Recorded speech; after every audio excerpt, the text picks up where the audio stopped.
നമസ്കാരം. രാജ്യത്തിന്റെ സ്വാതന്ത്ര്യ സമര ചരിത്രത്തിൽ ദേശീയബോധത്തിന്റെ ശക്തമായ പ്രതീകമായി മാറിയ വന്ദേമാതരം വീണ്ടും രാഷ്ട്രീയ ചർച്ചകളുടെ കേന്ദ്രത്തിലേക്ക് എത്തുകയാണ്.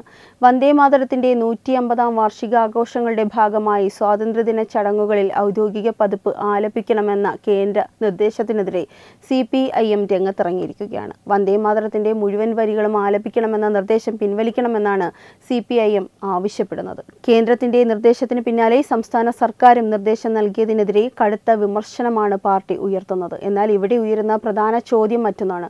സ്വാതന്ത്ര്യ സമരത്തിന്റെ ചരിത്രത്തിൽ കോടിക്കണക്കിന് ഇന്ത്യക്കാരെ പ്രചോദിപ്പിച്ച വന്ദേമാതരം എന്ന ദേശീയഗാനത്തെ പൂർണ്ണമായി ആലപിക്കുന്നതിൽ പോലും രാഷ്ട്രീയ എതിർപ്പുയർത്തുന്നത് എന്തുകൊണ്ട്? രാജ്യത്തിന്റെ ദേശീയ ബോധവുമായി ബന്ധപ്പെട്ട ഒരു ഗാനത്തെ പോലും രാഷ്ട്രീയ കണ്ണാടിയിലൂടെ മാത്രം കാണുന്ന സമീപനമാണോ CPIM സ്വീകരിക്കുന്നത്? അതോ ദേശീയതയെക്കുറിച്ചുള്ള ഇടതുപക്ഷത്തിന്റെ പഴയ രാഷ്ട്രീയ സമീപനം തന്നെയാണോ ഇവിടെ വീണ്ടും പുറത്തുവരുന്നത്? വന്ദേമാതരത്തിന്റെ 150-ാം വാർഷികാഘോഷങ്ങളുടെ പശ്ചാത്തലത്തിലാണ് കേന്ദ്ര സർക്കാർ പുതിയ പ്രോട്ടോകോൾ കൊണ്ടുവന്നത്. ഔദ്യോഗിക ചടങ്ങുകളിൽ വന്ദേമാതരം ആലപിക്കുന്നതിനുള്ള ക്രമവും ഔദ്യോഗിക പതിപ്പും സംബന്ധിച്ച നിർദ്ദേശങ്ങൾ കേന്ദ്രം നൽകിയിട്ടുമുണ്ട്. സ്വാതന്ത്ര്യ ദിനാഘോഷങ്ങൾ രാജ്യത്തിന്റെ ദേശീയ ഐക്യവും ദേശഭക്തിയും ഓർമ്മിപ്പിക്കുന്ന അവസരം കൂടിയാണ്. അത്തരമൊരു ചടങ്ങിൽ സ്വാതന്ത്ര്യ സമരത്തിന്റെ ചരിത്രവുമായി നേരിട്ട് ബന്ധപ്പെട്ട ഒരു ദേശീയഗാനം കൂടുതൽ പ്രാധാന്യത്തോടെ അവതരിപ്പിക്കുന്നതിൽ അസ്വാഭാവികതയൊന്നുമില്ലെന്നാണ് കേന്ദ്ര അനുകൂല നിലപാട്. എന്നാൽ ഇതിനെതിരെ CPIM രാഷ്ട്രീയ പ്രതിഷേധവുമായി രംഗത്തെത്തിയിരിക്കുകയാണ്. വന്ദേമാതരം ആലപിക്കണോ വേണ്ടയോ എന്നതിലുപരി അതിന്റെ മുഴുവൻ ഭാഗങ്ങളും ആലപിക്കുന്നതിനെ തന്നെ ചോദ്യം ചെയ്യുകയാണ് പാർട്ടി. ഇവിടെയാണ് ഇടതുപക്ഷത്തിന്റെ വിമർശനത്തെ ചോദ്യം ചെയ്യേണ്ട സാഹചര്യമുണ്ടാകുന്നത്. ദേശീയഗാനത്തോടും ദേശീയഗാനവുമായി ബന്ധപ്പെട്ട പ്രതീകങ്ങളോടും ബഹുമാനം പുലർത്തുക എന്നത് ഒരു രാഷ്ട്രീയ പാർട്ടിയുടെ മാത്രം ഉത്തരവാദിത്തമല്ല, രാജ്യത്തെ എല്ലാ രാഷ്ട്രീയ വിഭാഗങ്ങൾക്കും ഒരുപോലെ ബാധകമായ ദേശീയ ഉത്തരവാദിത്തമാണ്. വന്ദേമാതരം ഒരു രാഷ്ട്രീയ പാർട്ടിയുടെ സ്വത്തല്ല, ഒരു സംഘടനയുടെ സ്വത്തല്ല. അത് ഇന്ത്യയുടെ സ്വാതന്ത്ര്യ സമര ചരിത്രത്തിലെ പ്രധാനപ്പെട്ട പ്രതീകമാണ്. ബങ്കിം ചന്ദ്ര ചാറ്റർജി രചിച്ച ഈ ഗാനം സ്വാതന്ത്ര്യ സമരകാലത്ത് ദേശീയബോധം വളർത്തുന്നതിൽ നിർണായക പങ്കുവഹിച്ചു. അങ്ങനെ ഒരു ഗാനത്തെക്കുറിച്ച് ചർച്ച സ്വാഭാവികമായും ചരിത്രപരവും സാംസ്കാരികവുമായ തലത്തിൽ നടക്കേണ്ടതാണ്. പക്ഷേ കേന്ദ്ര സർക്കാർ വന്ദേമാതരത്തിന്റെ 150-ാം വാർഷികം ആഘോഷിക്കുമ്പോൾ അതിനെ പോലും ഹിന്ദുത്വ അജണ്ട എന്ന് വിശേഷിപ്പിക്കുന്നതിലൂടെ CPIM എന്താണ് തെളിയിക്കാൻ ശ്രമിക്കുന്നത്? ദേശീയതയുടെ ഓരോ പ്രതീകത്തിലും രാഷ്ട്രീയ ഗൂഢാലോചന കണ്ടെത്തുന്ന സമീപനം കേരളത്തിലെ ജനങ്ങൾ എത്രത്തോളം അംഗീകരിക്കുമെന്നതാണ് ചോദ്യം. രാജ്യത്തിന്റെ ചരിത്രത്തെ രാഷ്ട്രീയ കണ്ണടയിലൂടെ മാത്രം കാണുന്ന രീതിയിൽ നിന്ന് ഇടതുപക്ഷം പുറത്തുവരേണ്ട സമയം കഴിഞ്ഞുവെന്ന വിമർശനവും ശക്തമാണ്. വന്ദേമാതരം പൂർണ്ണമായി ആലപിക്കണമെന്ന കേന്ദ്ര നിർദ്ദേശം വന്നതോടെ അതിന് പിന്നിൽ RSS അജണ്ടയാണെന്ന് ആരോപിക്കുകയാണ് CPIM. എന്നാൽ ഒരു ദേശീയഗാനം ആലപിക്കുന്നതുമായി ബന്ധപ്പെട്ട ഔദ്യോഗിക നിർദ്ദേശത്തെ നേരിട്ടൊരു സംഘടനയുടെ അജണ്ടയായി ചിത്രീകരിക്കുന്നതിന് മതിയായ തെളിവുകൾ എന്താണ്? ഇതാണ് പ്രധാനപ്പെട്ട ചോദ്യം. വന്ദേമാതരത്തിന്റെ 150-ാം വർഷം രാജ്യവ്യാപകമായി ആഘോഷിക്കുന്നതിന്റെ ഭാഗമായി കേന്ദ്ര സർക്കാർ വിവിധ പരിപാടികൾ സംഘടിപ്പിക്കുന്നുണ്ട്. ഹർ ഘർ തിരംഗ 2026 ആഘോഷങ്ങളും ഓഗസ്റ്റ് 9 മുതൽ 17 വരെ നടത്താനാണ് കേന്ദ്രത്തിന്റെ പ്രഖ്യാപനം. ദേശീയ പതാക, ദേശഭക്തി, സ്വാതന്ത്ര്യ സമര ചരിത്രം എന്നിവയുമായി ബന്ധപ്പെട്ട ഇത്തരം പരിപാടികളെ രാഷ്ട്രീയ ആരോപണങ്ങളിലേക്ക് ചുരുക്കുന്നത് ശരിയാണോ? ദേശീയതയെ ശക്തിപ്പെടുത്താനുള്ള ഒരു നീക്കത്തെ രാഷ്ട്രീയ എതിരാളികളുടെ അജണ്ടയായി ചിത്രീകരിക്കുന്നത് യഥാർത്ഥത്തിൽ ആരുടെ രാഷ്ട്രീയ താല്പര്യമാണ് സംരക്ഷിക്കുന്നതെന്ന ചോദ്യം ഇവിടെ ഉയരുന്നു. ജനഗണമനയാണ് ഇന്ത്യയുടെ ദേശീയഗാനം. വന്ദേമാതരം ദേശീയ ഗീതമാണ്. രണ്ട് ഗാനങ്ങൾക്കും അതിൻ്റേതായ ചരിത്രപരമായ സ്ഥാനമുണ്ട്. അതുകൊണ്ട് വന്ദേമാതരത്തിന് ജനഗണമനയുടെ സ്ഥാനമാണ് ലഭിക്കുന്നതെന്ന് പറയുന്നത് വസ്തുതാപരമായി ശരിയല്ല. പകരം രണ്ട് ദേശീയ പ്രതീകങ്ങൾക്കും അവരുടെ ചരിത്രപരമായ പ്രാധാന്യത്തിനനുസരിച്ചിട്ടുള്ള ബഹുമാനം നൽകുകയാണ് വേണ്ടുന്നത്.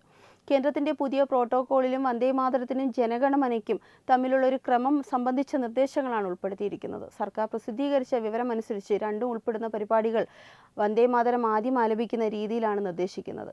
അത് ജനഗണമനയുടെ പദവി ഇല്ലാതാക്കുന്നുവെന്ന വാദം അതുകൊണ്ട് തന്നെ സൂക്ഷ്മമായി പരിശോധിക്കേണ്ടതാണ്. CPIMന്റെ പ്രധാന വാദം മതേതരത്വവുമായി ബന്ധപ്പെട്ടതാണ്. വന്ദേമാതരത്തിന്റെ പൂർണ്ണരൂപത്തിലെ ചില ഭാഗങ്ങൾ ഹിന്ദു ദേവതാ സങ്കല്പവുമായി ബന്ധപ്പെട്ട പരാമർശങ്ങളുണ്ടെന്നും അതിനാൽ ഔദ്യോഗികമായി ചടങ്ങുകളിൽ മുഴുവൻ വരികളും നിർബന്ധമാക്കരുതെന്ന് ആണ് പാർട്ടിയുടെ നിലപാട്. എന്നാൽ ഇവിടെ മറ്റൊരു ചോദ്യമുണ്ട്. ഇന്ത്യയുടെ സംസ്കാരം ആയിരക്കണക്കിന് വർഷങ്ങളായി വിവിധ മതങ്ങളുടെയും ഭാഷകളുടെയും പാരമ്പര്യങ്ങളുടെയും സംഗമമാണ്. ഒരു സാഹിത്യകൃതിയിലെ മതപരമായ പ്രതീകങ്ങളെ ചരിത്രപരമായ പശ്ചാത്തലത്തിൽ മനസ്സിലാക്കുന്നതിന് പകരം അതിനെ ഇന്നത്തെ രാഷ്ട്രീയ സംഘർഷത്തിന്റെ ആയുധമാക്കുന്നത് ശരിയാണോ? മതേതരത്വം എന്നത് രാജ്യത്തിന്റെ ഭൂരിപക്ഷ സംസ്കാരത്തോടുള്ള വിരോധമല്ല.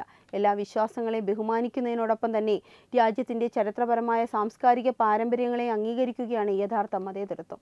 കേന്ദ്ര നിർദ്ദേശം സംസ്ഥാന സർക്കാർ നടപ്പിലാക്കുന്നതിനെതിരെയും CPIM ശക്തമായ വിമർശനമാണ് ഉന്നയിക്കുന്നത്. സംസ്ഥാന സർക്കാർ കേന്ദ്ര നിർദ്ദേശം പാലിക്കുന്നത് ഭരണഘടനാ വിരുദ്ധമാണെന്ന എന്ന തരത്തിലാണ് പാർട്ടിയുടെ രാഷ്ട്രീയ വിമർശനം. എന്നാൽ ദേശീയ തലത്തിൽ അംഗീകരിക്കപ്പെട്ട ഒരു ഔദ്യോഗിക പ്രോട്ടോകോൾ സംസ്ഥാനത്ത് സർക്കാർ പാലിക്കുന്നത് എന്തുകൊണ്ടാണ് അടിയറവ് എന്ന വിശേഷണത്തിന് വിധേയമാകുന്നത്? ദേശീയ പരിപാടികളിൽ കേന്ദ്ര സംസ്ഥാന സർക്കാരുകൾ തമ്മിലുള്ള ഏകോപനം സ്വാഭാവികമായ ഭരണ നടപടിയാണ്. അതിനെ രാഷ്ട്രീയ കീഴടങ്ങലായി ചിത്രീകരിക്കുന്നത് കേരളത്തിലെ ജനങ്ങളെ തെറ്റിദ്ധരിപ്പിക്കുന്ന രാഷ്ട്രീയ പ്രചാരണമാണെന്ന വിമർശനം ശക്തമാകുന്നു. കേരള സർക്കാർ ഇതിനു മുമ്പും ദേശീയ പ്രാധാന്യമുള്ള വിവിധ കേന്ദ്ര പരിപാടികളുമായി സഹകരിച്ചിട്ടുള്ളതാണ്. അതിനാൽ വന്ദേമാതരത്തിൻ്റെ കാര്യത്തിൽ മാത്രം കേന്ദ്രത്തിന് മുന്നിൽ കീഴടങ്ങി എന്ന രാഷ്ട്രീയ ഭാഷ ഉപയോഗിക്കുന്നത് എന്തിനാണെന്ന ചോദ്യം പ്രസക്തവുമാണ്. കേരളത്തിൽ ദേശീയതയെക്കുറിച്ചുള്ള ചർച്ചകൾ പലപ്പോഴും രാഷ്ട്രീയ തർക്കങ്ങളായി മാറാറുണ്ട്. എന്നാൽ സ്വാതന്ത്ര്യദിനം ഒരു രാഷ്ട്രീയ പാർട്ടിയുടെയോ ആശയധാരയുടെയോ പരിപാടിയല്ല. രാജ്യം സ്വതന്ത്രമായ ദിനമാണ്. സ്വാതന്ത്ര്യ സമരത്തിൽ പങ്കെടുത്ത അനേകം വ്യക്തികളുടെ ത്യാഗങ്ങൾ ഓർമ്മിപ്പിക്കുന്ന ദിനം കൂടിയാണ്. അത്തരമൊരു ദിവസത്തിൽ രാജ്യത്തിൻ്റെ ദേശീയ ഗീതവും ദേശീയ ഗാനവും ദേശീയ പതാകയും ദേശീയ പ്രതീകങ്ങളും ബഹുമാനത്തോടെ ഉയർത്തിപ്പിടിക്കുന്നതിൽ എന്താണ് തെറ്റ്? വന്ദേമാതരം പാടുന്നതിനെ എതിർക്കുന്നത് ദേശവിരുദ്ധമാണെന്ന് പറയേണ്ടതില്ല. പക്ഷേ അതിനെ ഹിന്ദുത്വ അജണ്ട എന്ന് മുദ്രകുത്തുന്നതിന് പിന്നിലെ രാഷ്ട്രീയ ഉദ്ദേശം ചോദ്യം ചെയ്യപ്പെടേണ്ടതാണ്. ദേശീയതയെക്കുറിച്ചുള്ള ഏത് ചർച്ചയ്ക്കും രാഷ്ട്രീയ സൗകര്യത്തിനനുസരിച്ച് മാത്രം വ്യാഖ്യാനിക്കപ്പെടരുത്. വന്ദേമാതരത്തിൻ്റെ ചരിത്രത്തെക്കുറിച്ച് വിവിധ അഭിപ്രായങ്ങളുമുണ്ട്. അതിൻ്റെ ആദ്യ 2 ചരണങ്ങൾ ദേശീയഗാനവുമായി സ്വീകരിക്കപ്പെട്ട ചരിത്രവും പിന്നീട് അതിൻ്റെ പൂർണ്ണരൂപത്തെക്കുറിച്ച് ഉയർന്ന ചർച്ചകളും ചരിത്രത്തിൻ്റെ ഭാഗമാണ്. അഭിപ്രായ വ്യത്യാസം ജനാധിപത്യത്തിൻ്റെ ഭാഗമാണ്. പക്ഷേ ദേശീയ ഐക്യവുമായി ബന്ധപ്പെട്ട വിഷയങ്ങളിൽ അനാവശ്യ രാഷ്ട്രീയ ധ്രുവീകരണം സൃഷ്ടിക്കുന്നത് സമൂഹത്തിന് ഗുണം ചെയ്യില്ല. ദേശീയഗാനം രാജ്യത്തിൻ്റെ സ്വാതന്ത്ര്യ സമരവുമായി ബന്ധപ്പെട്ടതാണെങ്കിൽ അതിനെക്കുറിച്ച് അഭിമാനത്തോടെ സംസാരിക്കുന്നത് സ്വാഭാവികമാണ്. വന്ദേമാതരത്തിൻ്റെ ചരിത്രം, സാഹിത്യപരമായ പ്രാധാന്യം, സ്വാതന്ത്ര്യ സമരത്തിലെ പങ്ക് എന്നിവയെക്കുറിച്ചുള്ള ആരോഗ്യകരമായ സംവാദം നടത്താം. പക്ഷേ ഓരോ ദേശീയ പ്രതീകങ്ങളെ ഒരു പ്രത്യേക രാഷ്ട്രീയ വിഭാഗവുമായി ബന്ധിപ്പിച്ച് എതിർക്കുന്നത് സമൂഹത്തെ കൂടുതൽ വിഭജിക്കാനുള്ള സാധ്യതയെ വർദ്ധിപ്പിക്കും.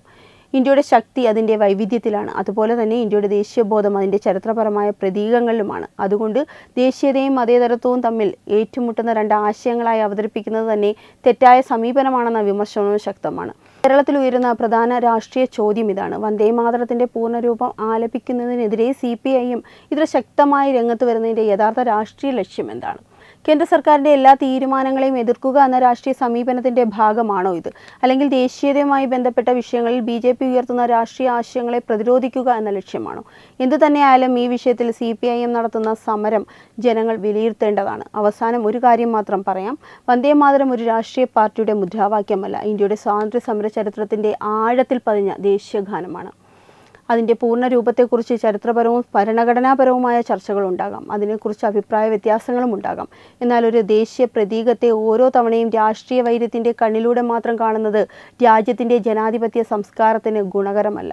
കേന്ദ്ര സർക്കാർ വന്ദേമാതരത്തിൻ്റെ 150-ാം വാർഷികം രാജ്യവ്യാപകമായി ആഘോഷിക്കുന്ന സാഹചര്യത്തിൽ അതിൻ്റെ ഭാഗമായി ഔദ്യോഗിക ചടങ്ങുകൾക്ക് പുതിയ പ്രോട്ടോകോൾ കൊണ്ടുവന്നിട്ടുമുണ്ട്.